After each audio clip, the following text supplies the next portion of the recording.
اعوذ باللہ من الشیطان الرجیم بسم اللہ الرحمن الرحیم۔ نام سے اللہ کے جو بےحد مہربان مسلسل رحم کرنے والا ہے۔ آج ہم آپ کے سامنے روح کی حقیقت کو بیان کریں گے۔ سب سے پہلے جو ویسٹرن تھنکرز ہیں، فلاسفر، سائنٹسٹ، وہ کیا کہتے ہیں ہم بتائیں گے۔ اس کے بعد جو مشرقی مفکرین ہیں، ایسٹرن، وہ کیا کہتے ہیں فلاسفرز، وہ بتائیں گے۔ اس کے بعد ہم بتائیں گے کہ قرآن و حدیث میں روح کی حقیقت کیا بیان کی گئی۔ مغربی مفکرین میں ڈیکارٹ کا نام بہت بڑا ہے۔ اس نے لکھا کہ نفس اور روح ایک ہی چیز ہے۔ جسے آپ نفس کہتے ہیں وہی روح ہے، یہ ایک ہی چیز ہے۔ حیوانوں میں روح نہیں ہوتی، حیوانوں کے افعال مشینی ہوتے ہیں۔ انسان روح اور جسم کا مجموعہ ہے، یعنی انسان کے اندر روح بھی ہوتی ہے اور جسم بھی ہوتا ہے۔ روح جو ہے جسم کو کنٹرول کرتی ہے۔ اس کے بعد ڈیمقراطیس، یہ بھی ایک بہت بڑا ویسٹرن تھنکر ہے، فلسفر ہے۔ وہ لکھتا ہے کہ میں روح کو مانتا ہوں مگر یہ ایک مادی چیز ہے، یعنی مادے کا ترقی یافتہ شکل ہے۔ اس کے نزدیک روح بہت لطیف، نہایت چمکدار، ہموار جوہروں سے مل کر بنی ہے۔ یہ ایک مادی چیز ہے، جسم کے اندر ہوتی ہے، بہت چمکدار ہوتی ہے، بہت لطیف ہوتی ہے، بہت ہلکی ہوتی ہے، مگر وہ مادے کا ہائر ڈیولپمنٹ فارم ہے۔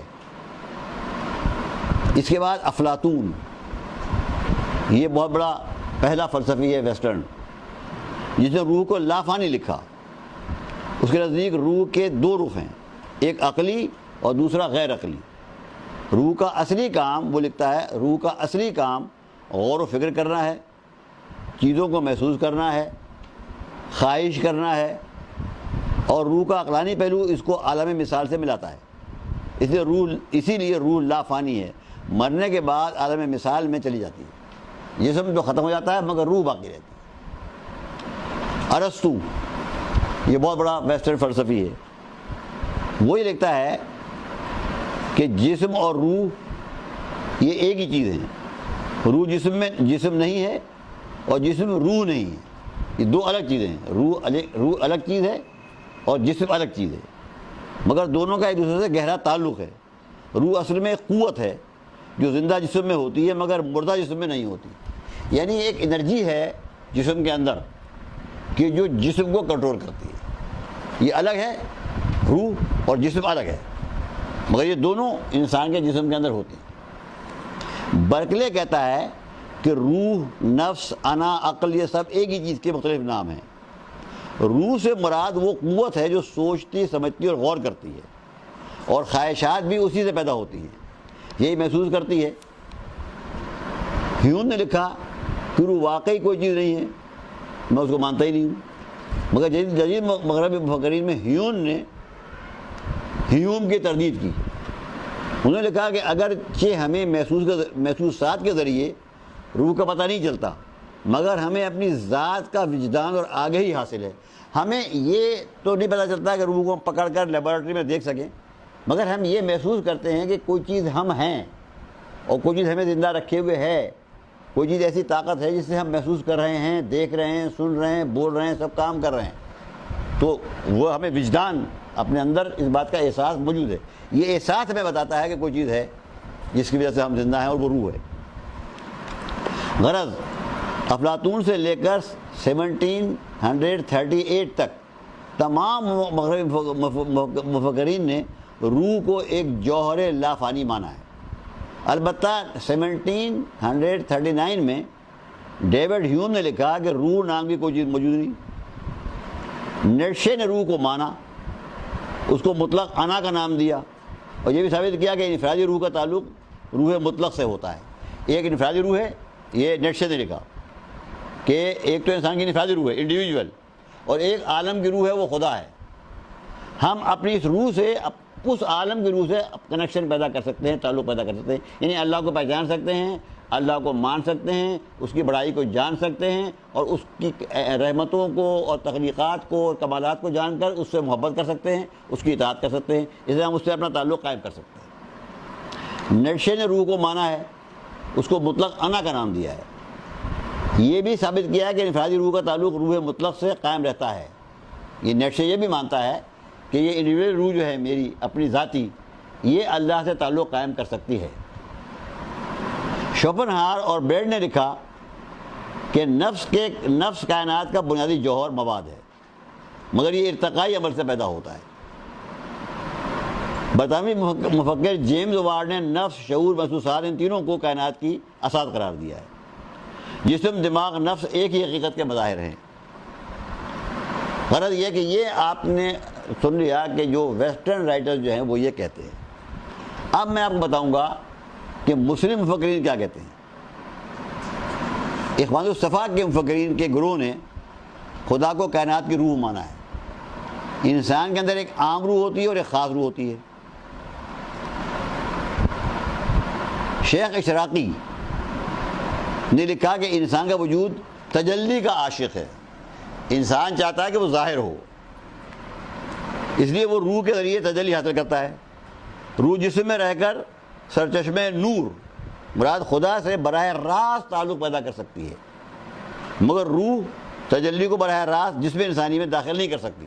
یعنی اللہ کی تجلی جسم میں داخل نہیں ہو سکتی، کیونکہ جسم ٹھوس اور تاریک ہے۔ اس لیے جسم اور روح کے درمیان تعلق پیدا کرنے کے لیے ایک وسیلے کی ضرورت ہے۔ جسم اور روح کے درمیان یہ واسطہ یا وسیلہ روح حیوانی ہے، جسے نفس کہتے ہیں۔ نفس ایک گرم، لطیف، شفاف بخار ہے۔ گرم، لطیف اور شفاف ایک قسم کی گیس ہے جس کا خاص مقام قلب کے بائیں طرف ہوتا ہے۔ یہ نفس پورے بدن میں گھومتا رہتا ہے، مگر اس نفس میں نور مطلق خدا سے ملنے کا عشق اتنا قوی ہوتا ہے جتنا پروانے کو شمع سے ملنے کا عشق ہوتا ہے۔ نفس اور ذہن ایک ہی وحدت ہیں۔ نفس اور ذہن کی تمام قوتیں اور صلاحیتیں پراسرار طور پر روح انسانی سے تعلق رکھتی ہیں۔ عقل یا روح ملکوتی یہ علم کے شوق کا سرچشمہ ہے۔ اب انسان کے اندر تین قوتیں بتائیے، تین قوتیں ہیں۔ پہلی عقل یا روح ملکوتی، یہ علم اور شوق کا سرچشمہ ہے۔ یعنی ہمارے اندر جو شوق ہے نا علم حاصل کرنے کا، خدا کو جاننے کا، حقیقتوں کو جاننے کا، یہ عقل کی وجہ سے ہے اور روح ملکوتی کی وجہ سے ہے۔ دوسری طاقت انسان کے اندر ہے روح حیوانی۔ اس سے غصہ، شجاعت، اقتدار پسندی، بلند حوصلگی یہ پیدا ہوتی ہے، خواہشات پیدا ہوتی ہیں، جنسی خواہشات پیدا ہوتی ہیں، یہ روح حیوانی ہے۔ اور اس کے بعد ہے روح بہیمی، یہ نفس پرستی، خواہشات شہوانی، جذبات کا سرچشمہ ہے۔ تین قسم کی چیزیں ہیں، عقل یا روح ملکوتی، روح حیوانی اور روح بہیمی۔ مجدد الفسانی روح کو عالم امر کی تحقیق بتاتے ہیں، مگر یہ بھی لکھتے ہیں کہ روح کو عالم خلق کا ظرف ملا ہے تو یہ اللہ کے عالم امر سے، روح کا تعلق عالم امر سے۔ عالم امر کیا ہے؟ اللہ نے حکم دیا اور چیز بن گئی۔ اذا اراد شیئا ان یقول له کن فیکون، جب اللہ کسی بات کا ارادہ کرتا ہے وہ کہتا ہے ہو جا، وہ چیز ہو جاتی ہے۔ روح اس طرح بنی ہے کہ اللہ نے حکم دیا ہو جا اور وہ ہو گئی، مگر وہ روح رہتی ہے اس جسم کے ظرف کے اندر۔ یہ ظرف جو ہے یہ مادی ہے، آہستہ آہستہ بنا ہے، عالم خلق سے بنا ہے، اور روح عالم امر سے بنی ہے۔ تو روح جو ہے رہتی ہے جسم کے اندر، اس لیے اس میں جسمانی خواص پیدا ہو گئے، روح میں بھی جسمانی خواص پیدا ہو گئے ہیں۔ عالم امر میں ہر چیز خدا کے حکم پر فوراً پیدا ہو جاتی ہے، جبکہ عالم خلق میں آہستہ آہستہ چیزیں پیدا ہوتی ہیں۔ انسان کی روح جب جسم میں آتی ہے تو جسم کی وجہ سے اس میں ہیجانات، سرکشی کے جذبات پیدا ہوتے ہیں۔ اسی کو قرآنی زبان میں نفس امارہ کہتے ہیں۔ اب جب روح آتی ہے جسم کے اندر نا تو اس میں خواہشات پیدا ہوتی ہیں، تکبر پیدا ہوتا ہے، مال جمع کرنے کی خواہش پیدا ہوتی ہے، لالچ پیدا ہوتا ہے، حرص پیدا ہوتی ہے۔ اسی کو نفس امارہ کہتے ہیں جو ہمیں برائی کا حکم دیتا ہے۔ شاہ ولی اللہ نے لکھا کہ روح حیوانی اور روح انسانی کے درمیان واسطہ نفس ہوتا ہے، یعنی وہی جو ایک مادی روح ہے، حیوانی روح ہے، جو عقلی روح سے، حقیقی روح سے ہم کو ملاتی ہے۔ مرنے کے بعد نیک لوگوں کی روحیں ملکوت کے ساتھ مل کر مختلف فرائض ادا کرتی ہیں۔ تو لوگوں کے دماغوں میں اچھے خیالات ڈالتی ہیں، امراض کا علاج کرنے کا طریقہ بتاتی ہیں اور صبر کرنے کی تلقین کرتی ہیں۔ ابن سینا نے لکھا کہ روح مادیت سے ماورا ہے۔ روح کی صلاحیتیں دو حصوں میں تقسیم ہیں، ادراک یعنی سمجھنا، سوچنا، محسوس کرنا۔ نمبر 2 عمل، ارادے اور قوتیں۔ اور روح میں 8 خواص ہوتے ہیں، جیسے سننا، دیکھنا، چھونا، سونگنا، علم کا شوق، ادراک، گرمی سردی کا احساس۔ تصور کے ماہرین نے لکھا کہ پوری کائنات ایک ہی روح خدا کی مظاہر ہیں۔ ایک روح ہے بڑی، خدا، یہ پوری کائنات جو ہے اس کے مظہر ہیں۔ ہر انسان کی روح الگ الگ ہوتی ہے۔ مرنے کے بعد روح عالم برزخ میں چلی جاتی ہے۔ علیین کی روحوں کے ساتھ، جو اچھی روحیں ہیں وہ اعلیٰ علیین کی روحوں کے ساتھ مل جاتی ہیں۔ جو بری روحیں ہیں وہ سجین، قید خانے میں چلی جاتی ہیں۔ عذاب قبر روح کو ہوتا ہے، مگر حشر میں روح جسم کے ساتھ ہوگی۔ یہی جسم ہوگا۔ قبر سے مراد برزخ ہے۔ روحیں عالم برزخ میں ہوتے ہوئے بھی اپنے جسم مادی سے ایک تعلق ضرور رکھتی ہیں۔ اس عالم میں بھی رہ کر وہ جسم سے تعلق رکھتی ہیں۔ مرنے کے بعد روح ایک مثالی جسم اختیار کر لیتی ہے۔ جب انسان مرتا ہے اس کو ایک اور جسم ملتا ہے، وہ بالکل چمکدار ہوتا ہے، ہوا کی طرح لطیف ہوتا ہے، بالکل شکل اس کی اسی جیسی ہوتی ہے جیسے کہ یہ میری شکل ہے، اور وہ روح کا تعلق اس جسم سے ہو جاتا ہے، اس جسم سے کٹ جاتا ہے، اور انسان اس روح جسم مثالی جسے کہتے ہیں، اورا بھی کہتے ہیں اس کو، اس کے ساتھ رہتا ہے زندہ۔ یہ ہے تھنکرز اور فلاسفرز اور تصوف کے ماہرین کی بات۔ اب آخر میں ہم آپ کو بتائیں گے کہ احادیث رسول میں کیا لکھا ہے اور قرآن نے کیا لکھا ہے۔ قرآن نے کہا روح کے بارے میں من امر ربی، یہ اللہ کے ایک حکم سے پیدا ہو گئی ہے۔ حضور نے فرمایا کہ مرنے کے بعد انسان کی روح ایک جسم مثالی سے تعلق پیدا کر لیتی ہے۔ وہ جسم ہمارے مادی جسم سے اس قدر مشابہ ہوتا ہے تو ہم اس کو دیکھ لیں تو پہچان لیں کہ یہ فلاں آدمی ہے۔ حضور فرماتے ہیں جب انسان مرتا ہے تو اس کے سرانے ایک جسم کھڑا ہوتا ہے، چمکدار، ہوا سے بنا ہوا۔ یہ روح یہاں سے نکلتی ہے اور اس جسم میں چلی جاتی ہے، اور پھر انسان اس جسم میں رہ کر عالم برزخ میں زندگی گزارتا ہے۔ یہ فرمایا روح خدا کی پیدا کی ہوئی مخلوق ہے جو ہوا کی طرح متحرک ہے۔ اس کا نام روح ریح سے بنا ہے۔ روح جو اس کا نام ہے وہ ریح، اور ریح کے معنی ہوا۔ اور اللہ نے روح کو نسبت دی اپنی طرف، من امر ربی، اللہ کے حکم سے بنی ہے۔ تو معلوم ہوا کہ روح جو ہے اس کا تعلق عالم امر سے ہے، روح عالم خلق سے نہیں ہے۔ عالم امر وہ ہے کہ جہاں ہر چیز خدا کے حکم ملتے ہی فوراً بن جاتی ہے، جیسے ملائکہ بنے، جنت جہنم بنی۔ اب آخری بات اس کو سمجھانے کے لیے ایک بڑی سی مثال دی ہے۔ انسانی جسم کی مثال ایک کارخانے جیسی ہے۔ کارخانے میں مختلف مشینیں لگی ہوتی ہیں جس میں کئی پرزے ہوتے ہیں۔ انہی پرزوں کو جوڑ جاڑ کر مشینیں بنائی جاتی ہیں۔ جب مشین میں تمام پرزے فٹ ہو جاتے ہیں تب ان میں بجلی کا کرنٹ دوڑا دیا جاتا ہے۔ کرنٹ چھوٹتے ہی تمام ساکن اور خاموش پرزے اپنا اپنا کام کرنا شروع کر دیتے ہیں۔ بالکل اسی طرح خدا تعالیٰ نے پہلے رحم مادر میں انسان کے جسم کے اعضاء کو بنایا، ایک اندازہ مقرر کیا کون سا عضو کس شکل کا ہو، کس سائز کا ہو، کس جگہ فٹ کیا جائے۔ اس کو قرآن میں کہتے ہیں تصویر۔ یہ قرآن میں اس کے زمانے میں اس کام کو کہا گیا ہے تصویر۔ پھر اعضاء کو جوڑا جاڑا، ان کا تعلق پیدا کیا، ان کا کام مقرر کیا، پھر تمام اعضاء انسانی کو جوڑ جاڑ کر اس کی شکل بنائی، جس میں انسانی میں ان کو فٹ کیا۔ اس کو کہتے ہیں قرآن میں تقدیر۔ پھر آخر میں انسان کے جسم کی مشین کو چالو کرنے کے لیے اپنا حکم دے کر روح کو پیدا کیا، اور روح کو جسم کے اندر کرنٹ کی طرح دوڑا دیا جو پورے جسم میں پھیل گئی۔ فوراً جسم انسانی کی مشین کے تمام پرزے جیسے دل، دماغ، جگر، معدہ، پھیپھڑے، کان، آنکھ، ناک سب اپنا کام کرنے لگے اس کرنٹ کی وجہ سے، وہ روح کو جسم میں آنے کی وجہ سے۔ اسی کو خدا کا امر کہتے ہیں۔ خدا نے حکم دیا کون، روح بنی اور فوراً جسم میں داخل ہو گئی کرنٹ کی طرح، اور جب کرنٹ آیا تو جسم کے تمام اعضاء جو تھے وہ اپنا کام کرنے لگے۔ اسی کو خدا کا امر کہتے ہیں جسے روح بنی ہے۔ معلوم ہوا کہ امر کی حقیقت خدا تعالیٰ کا ارادہ ہے۔ جب خدا ارادہ فرماتا ہے کہ روح بنے، روح بن جاتی ہے۔ اذا اراد شیئا، قرآن نے کہا جب اللہ کسی بات کا ارادہ کرتا ہے، اللہ نے ارادہ کیا روح بنے، روح بن گئی، کن فیکون، اللہ نے ارادہ کیا اور فوراً بن جاتی ہے۔